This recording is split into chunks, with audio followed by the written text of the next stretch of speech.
John in Wyoming. Go ahead, John. Man, I'm sitting here listening to this shit. I just want to drive my car into a fucking pole. That guy, I hope he's crowded up in a closet somewhere just crying his eyes out, drunk off fucking moonshine. Right. That is fucking pathetic. Every guy's getting the douche chills today. Let's say hi to John in Michigan, I guess. John? Wow. What's up with the listeners today? Johnny! Must be the hurricane. John. It's Tom or John? What? Whoever you are, talk. Yeah, that dude had to have been a virgin, man. Cause he also sounds like one of them dorks from fucking school could never get a girl, and he finally got something, and he's all obsessed about it. That's true, too. That could be true. He's not a bad-looking guy, so she's probably like, he's kind of cute and friendly and, whatever. Yeah, and then he pours his heart out on that tape. Oof. You know what I used to do? I would never sing to a girl, but I would walk by her house with my radio playing when a cool part of the song came on. Like she would look out and associate me with the song. Yeah, man. Your Peter Gabriel. You didn't really hits. do that, right? Oh, yes, I did. With live Ozzy. Are you shitting me? I'm not. You thought it would associate yourself, like Costanza, like that? Like they did on Seinfeld? What's that? You put the song in the girl's head, and she associates it with you every time she hears it. Oh, I don't know. Oh, yeah. Dude, Ugh. I remember an anonymous letter I wrote, but I really wanted her to know who I was. Anonymous, but not quite anonymous, yeah. And then I asked her out on the phone. And she said no. She's like, no, I don't think so. She was nice, though. She wasn't twatty. That's why you listen to this, and you can laugh and everything, but what guy, depending on what age you were, didn't have the crush? Dude, you just, you wanted that girl so bad. I said to her, because she was hot, I said to her, you don't want to go out with me, do you? I looked her up in the phone book. And they like confidence. And and she's like, no, I don't think so. And I was trying to be casual, but I fucked up. I swear to God, I went, well, that's how the ball crumbles. Oh. You said that's how the ball crumbles? You stunk back then. Oh, mushmouth. I think fans got that call for the next flubs. No? Bloopers, flubs, and for real teenage humiliations. I am Iron Man as I walk by the house. That's gonna Did you time your steps and the part and everything? Just like, I got to time. If I walk from this sewer cap over here to the door, it should kick in.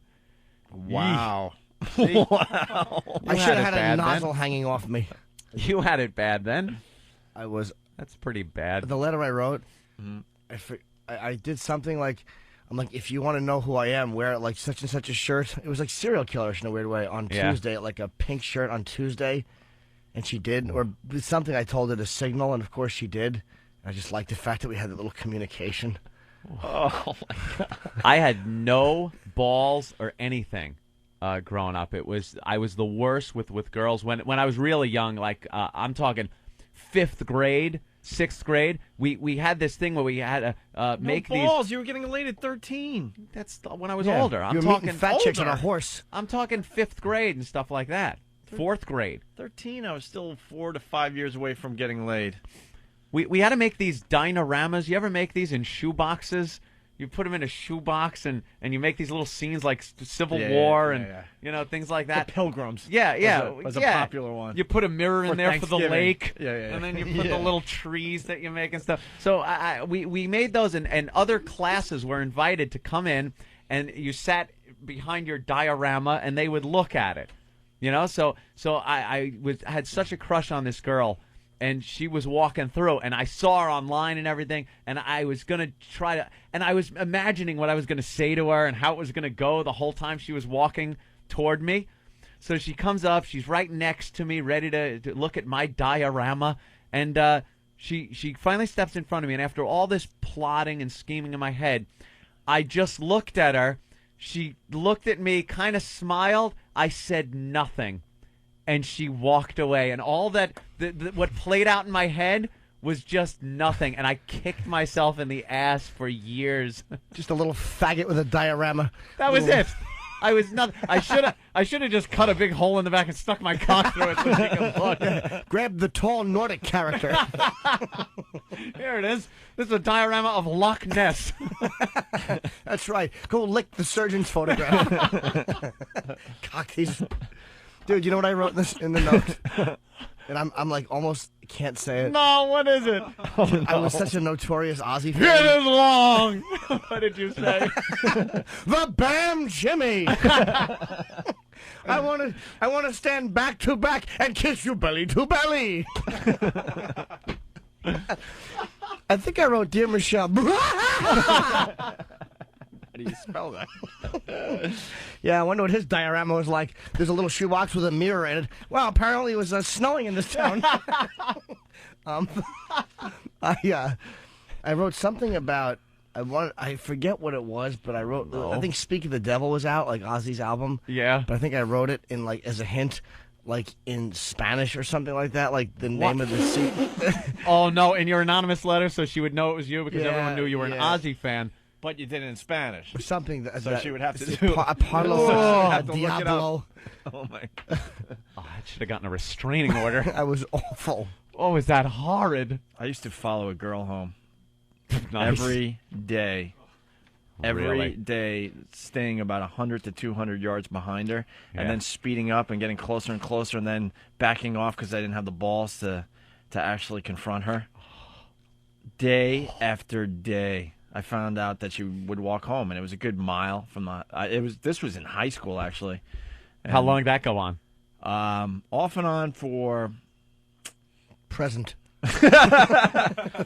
Off and on for I would say over a month. You really Over a month. never said a word to her. Never said a word. Yeah, bunch of faggots. Never said a word, and I This Jimmy really, had at the balls. time, I really liked this girl, but I just couldn't, get the balls to actually, walk up to her and even say something like, "Oh, you're walking," well, what a coincidence, something. I think at the end of it, she knew I was following her.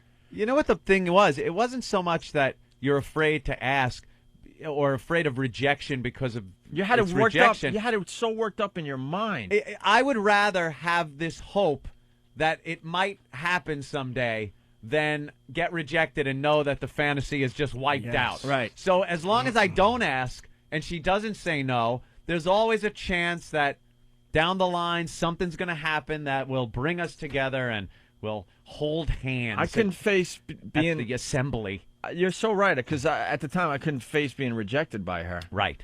So it was like, walking up, I would get closer, and then my heart would just be. Yep. I'm like, I would have an anxiety attack, I think. Yeah. And then I would back off, like, no, today's not the day. Nice long piece of duct tape out, the shovel. Just waiting to clunk her over the head. Do you understand? I'm I think 37 and I'm still doing the same thing. I can't Really? ask because I'm afraid they're going to say, And that ruins it. yeah, I want the fantasy. I mean, this goes way back, but I believe I stopped doing it because I think she was on to me and would start walking a lot faster. And I'm like, you know what? She's now on to this. I got to stop this. I got to stop this. Zoe! It is Opie! The blonde angel! Just trying to scurry. I know you, you murderer! And the old guy from Trying to Make the Donuts is working behind the counter. I know you, you murderer!